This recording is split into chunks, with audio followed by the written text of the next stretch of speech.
I'm going to jump through the presentation here. I'm gonna dance around it a bit today. I think a lot of people here probably know our story. You know that we say a lot of forward-looking things that we have to put this disclaimer on the beginning of the presentation for. But for those who don't know about Ely, you know, we're a junior gold royalty company. We've been doing this for about 5 years now. We've built our portfolio pretty much organically. In other words, we have not done any large transactions with companies where we bought or spun out. We're spun out by a royalty portfolio of any kind. So my partner Jerry Bachman and I have pretty much built this, and we have a two-pronged approach there. But we've stayed very focused, mostly in Nevada, where about 80% of our assets are. We also have a secondary focus in Canada, especially Quebec and Ontario, where we've identified some real quality assets. And we've done pretty well as far as our performance of our stock over the last couple of years. You know, but we remain very undervalued, and we think that's something, you know, that we kind of base our story around.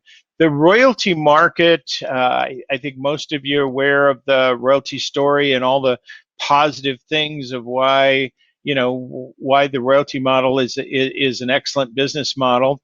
It certainly has become more competitive in the last 12 to 18 months as more royalty companies have kind of emerged, and so it's a more competitive environment.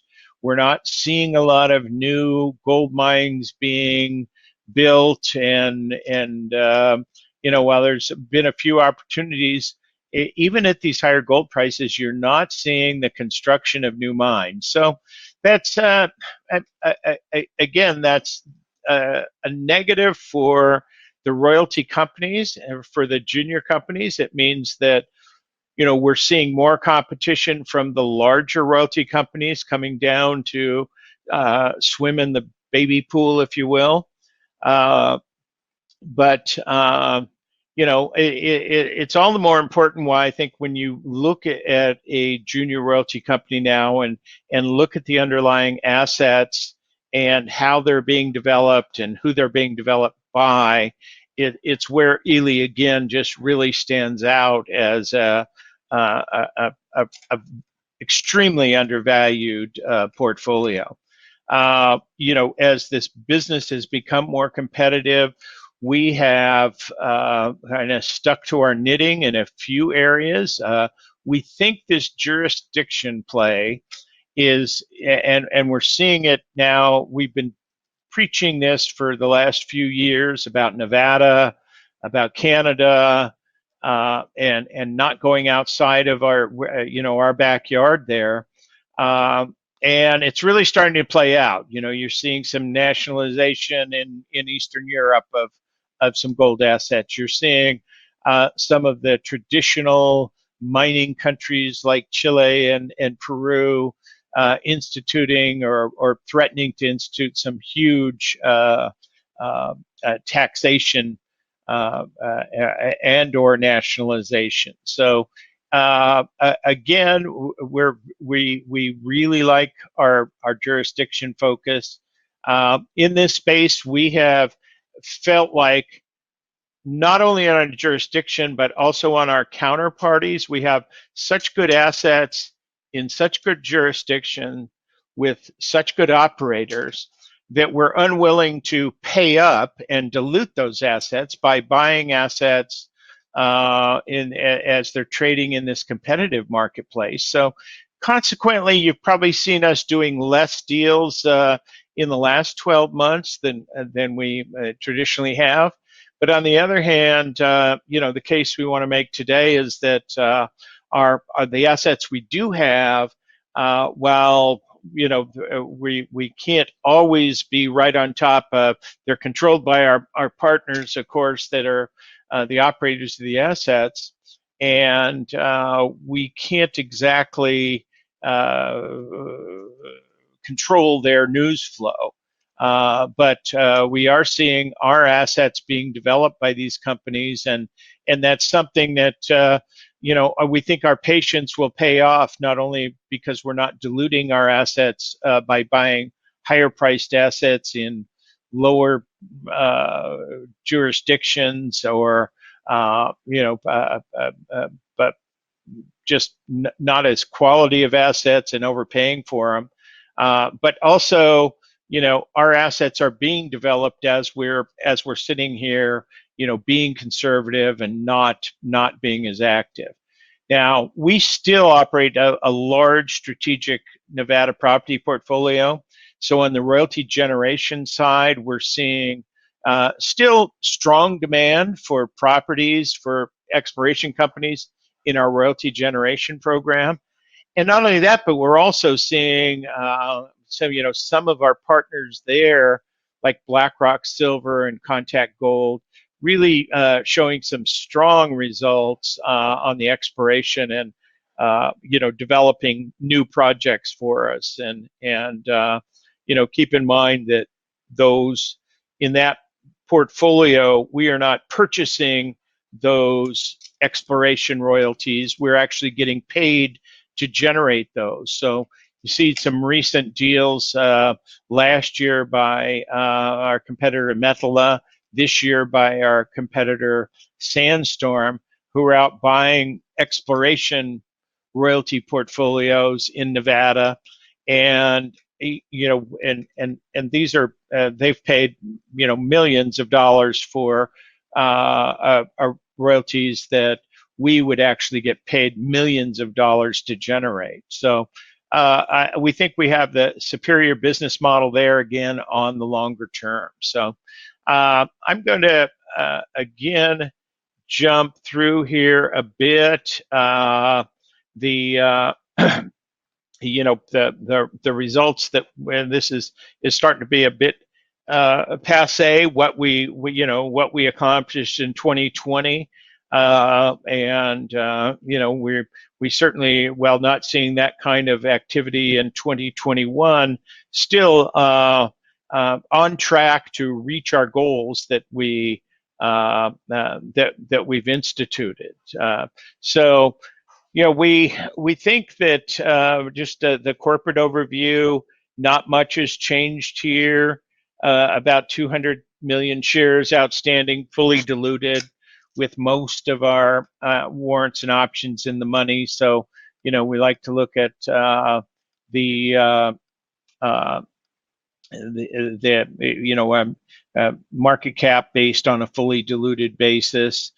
We still have access to a line of credit for about $6 million that's not drawn, and about 7 million, 8 million with investments in total working capital. So while our stock with the rest of the royalty group has pulled back a bit here, we still think we're in a very strong position going forward, and still in we think that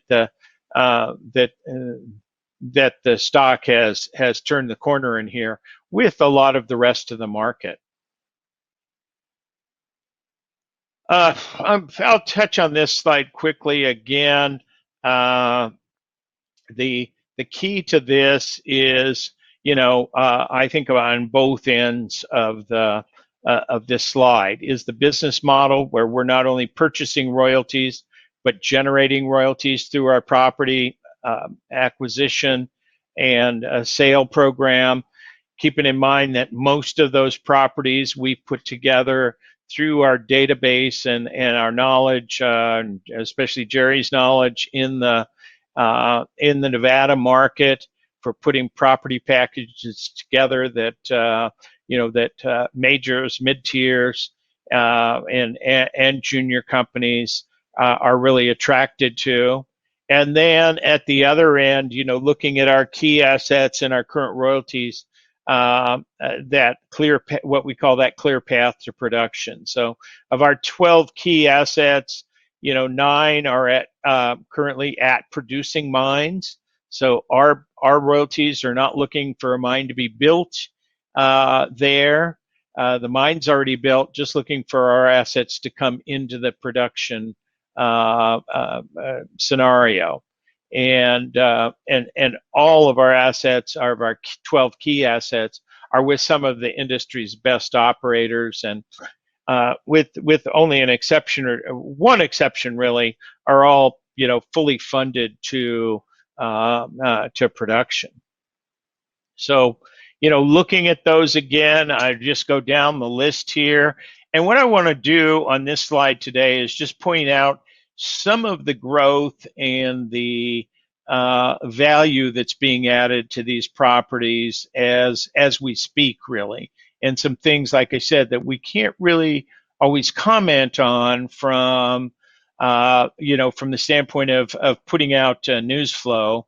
We're kind of dependent on our partners for that. But at Isabella Pearl, this Fortitude Gold is now the spinoff of the Nevada spinoff from Gold Resources. They're getting very aggressive at Isabella, continuing to mine. We have that small 3/8, it's a 0.375 royalty. But important to note that the expansion at Isabella Pearl, which is being promoted by Fortitude now, at what they call the Scarlet target, which they believe is they have discovered the extension of the Isabella Pearl deposit. So they're expanding the permitting and the leach pad space there for more ore, and from the Scarlet area. And that is the first target north and west of Isabella Pearl. This is all property where we have an additional royalty of 2.5%. And so as that comes into production, we'll be being paid on 2 royalties there. And Scarlet's only the first of many targets going on trend to the northwest of Isabella Pearl that's inclusive of that 2.5% royalty. At Jarrett Canyon, where we have 2 royalties, as many of you probably know, First Majestic Silver came in and bought that from Eric Sprott. They paid about $500 million for this mine, and we think it's still one of the best assets in Nevada. It's 119 square miles of some of the best unexplored lower plate rocks in Nevada. It is a mine that is just perfect for First Majestic, with their expertise in not only underground mining but in metallurgy to increase recoveries at the mill. The mill there is the only mill left outside of the Nevada Gold Mines joint venture with Barrick and Newmont that can handle refractory ore. And we have a lot of respect for First Majestic and Keith Neumeyer. And this is an asset that's currently producing at about half its capacity at the mill. And of course, we have 2 royalties there. One is a per ton royalty on everything that goes through the mill, and then the other is a 0.5% NSR. And we think in the hands of First Majestic, this asset is going to come back into its heyday. And we don't believe that First Majestic, who stepped out of their comfort zone for sure on this, buying a gold asset and an asset in Nevada, outside of where all their other assets are in Mexico. And again, with the respect we have for Keith and his group, we think they also recognize the value. They are paying $500 million for this. They didn't do that for to have this mine produce at 50% of capacity. So we think there's just tremendous upside, and actually our numbers here on this slide reflect that. And Just going down the list here, Rawhide has been a producing asset. It's now coming into production for us on our claims and our net profit interest. Marigold, operated by SSR Mining, they'll be producing from our claims next year. Plus, we have a couple of other royalties there at Trenton Canyon that where they're doing some seeing some outstanding exploration. At Lincoln Hill with Coeur Mining, they're expanding the Rochester mine with a 300 million ton leach pad, and that Lincoln Hill ore will be mined and placed on that pad, we think, starting in 2023. The Gold Rock asset being developed by Fiore Gold, a small but very sharp guys. Of course, our Ren, where we have not only a leased property there at Ren with the NSR, but also an NPI on Ren. And anything you see coming out of Barrick these days, they'll be talking about Ren is one of their top 3 development projects in Nevada. Bar none. It's the underground extension to the Gold Strike mine, which has produced over 50 million ounces. I mean, if you talk about the 90210 area code, this is it in mining. Then beyond that, we have the Hog Ranch asset being developed, the railroad being developed by Gold Standard. And then in our key assets, the one asset up in Quebec is, of course, Fenelon with Wallbridge Mining, who continues to put out extraordinary drill results and should have a new resource coming out on Fenelon later this year with some strong plans for how they intend to put that into production. So, I mean, we put our key assets up against just about anybody in the business as far as the development, and of course, again, very focused in Nevada, and with that secondary focus in Canada. So, we're looking at a very good, sales. We met our sales goals for last year. We're on track to reach our sales goals for this year. Costs are we've been really focusing on keeping our costs down and getting, moving towards profitability, and just an outstanding growth prospects for our royalty portfolio as it comes on stream. And I might note that Ren is not, and Fenelon are not even included in these numbers here. And we think by 2025 they certainly will be. But talking about the rest of the portfolio, we covered those 12 key assets. On the development side, for us, how we break down our asset portfolios, those key assets, those are either in production or assets we think will be in production by 2025 with the top industry operators. The development assets are by definition, they're located at or near producing mines. So again, our properties don't necessarily have to become big enough to warrant building a mine. In most cases, the mine is already there, or the projects are part of a deposit that's other deposits, surrounding deposits where it's already gotten big enough to warrant building a mine. So that that would include a lot of resources we have with Fortitude Mining, McEwen Mining, at the Côté mine up in Canada. So some very interesting assets which are being developed again at or around producing mines, or along with other assets to become producing mines. And then the exploration assets, these are for almost all are either royalties that we hold or properties that are being optioned in our sale program.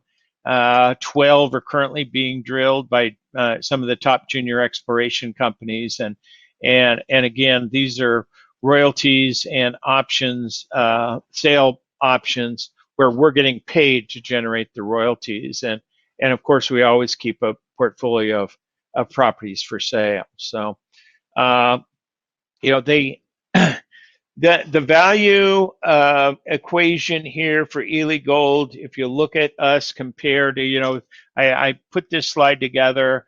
It's the royalties being based on two metric. One is the net asset value per share, and then the price to net asset value, the multiple, if you will, of the net asset value per share, and also on enterprise value to EBITDA.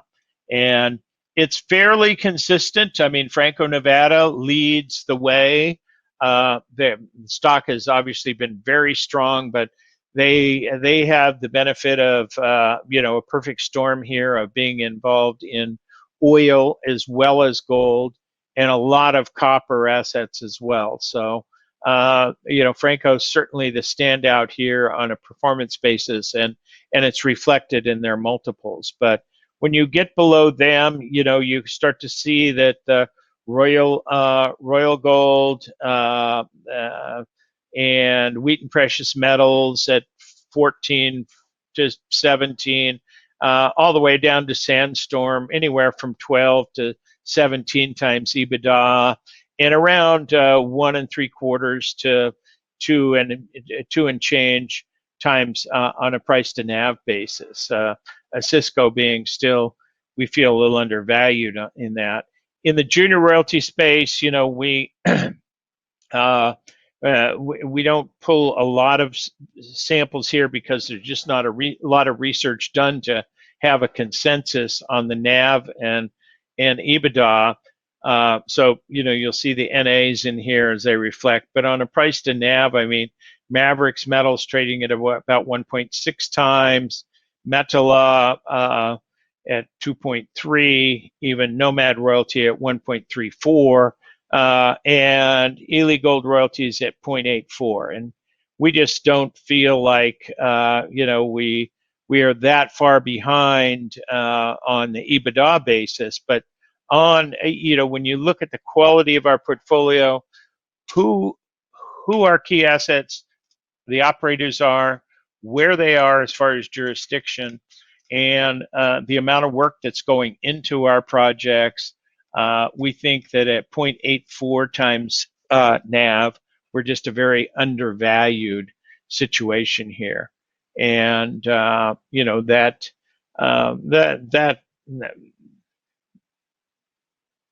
undervalued price to NAV is something that we think investors really need to take a look at here.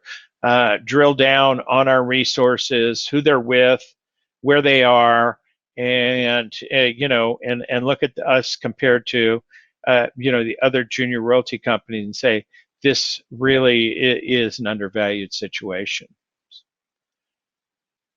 I have just the one slide here with Royal Gold as far as what has happened here since the markets turned this spring for both gold and gold equities. Certainly the leaders like Royal Gold. I took Franco off of here because it was kind of into the stratosphere, and it's more based on the oil situation. But if I put Barrick Gold or some of the major producers like that, I think the charts would look similar. So we've seen because of liquidity drying up and just a lack of real interest in the market, we've seen our stock kind of pull back from that 200-day moving average. But we think for those that are technically oriented, we still think we're in very good shape here, setting up for future gains. So we started out this year with a few goals, and while it's been more market or driven, that the listing on the American Stock Exchange, and we have filed our AIF. We have a shelf prospectus actually ready to go. But we just don't feel this is the kind of market to, and we quite frankly don't have, we've got plenty of cash and liquidity with the LOI, so we don't think this is the right environment to go filing a big shelf prospectus and doing a rollback for the listing on the NYSE. We still have that goal set for Q2 and Q3, but we think that we need to see more market activity, more market interest in the gold equities in general, and in the gold royalties, junior gold royalties specifically, before we think doing some kind of corporate transaction dealing with our stock and rollbacks and listing and GDXJ or other gold index inclusions is really the best use of shareholder funds, first of our working capital, but also the right move for shareholders. I think we need to time that. We're certainly ready with that goal, but we're looking more towards right now, waiting for the market to guide us and tell us that there's a big interest in the stock, and there's an interest in it, and it's worthwhile to do a listing and do a rollback in the stock, and things that are we think. We just don't think it's the right thing to do in this quiet market that we're in today. We are working on still on more brokerage coverage, and and then adding key assets to the portfolio. Our goal was to add 4 this year. We've already added 2 on the development assets. We've announced 1. We have 2 more that are in the works. We have listed or announced 2 sale properties, and we have 2 or 3 more that are in the works there. So, we're right on track to meet our business goals.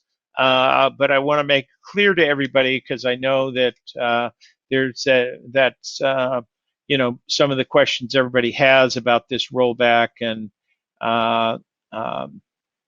the listing and that is a big move, and we've heard from shareholders positively and negatively on that. So and at this point, we're really waiting for a signal from the market as far as the liquidity and the interest for that makes sense for to move up in that listing.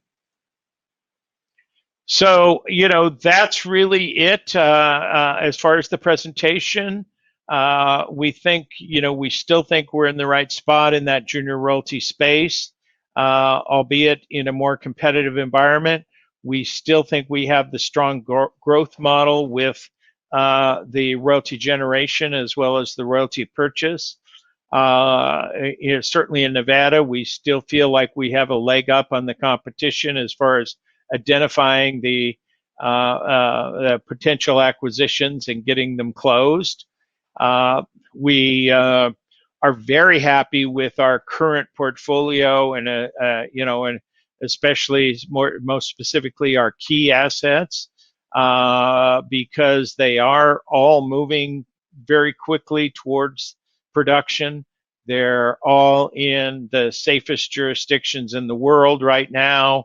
We're very concerned for some of our, as we look at the idea of going out expanding our jurisdictional focus. I mean, we look around the world and we see things going on in Chile and Peru and Eastern Europe and Mexico, and we just aren't. We just think there's tremendous risk in these developing and nations in what's becoming a worldwide phenomenon, and arguably kind of led at this point by the U.S. Of wanting to tax assets anywhere that and individuals raise taxes anywhere they can. So I will comment on the recent Nevada changes, and this again is something that when you look at Chile talking about and Peru talking about 75% mining taxes, we did see a modest 1% rise in the in what would be the royalty tax from 3 to 4% for our Nevada assets, and quite that 1% is something obviously we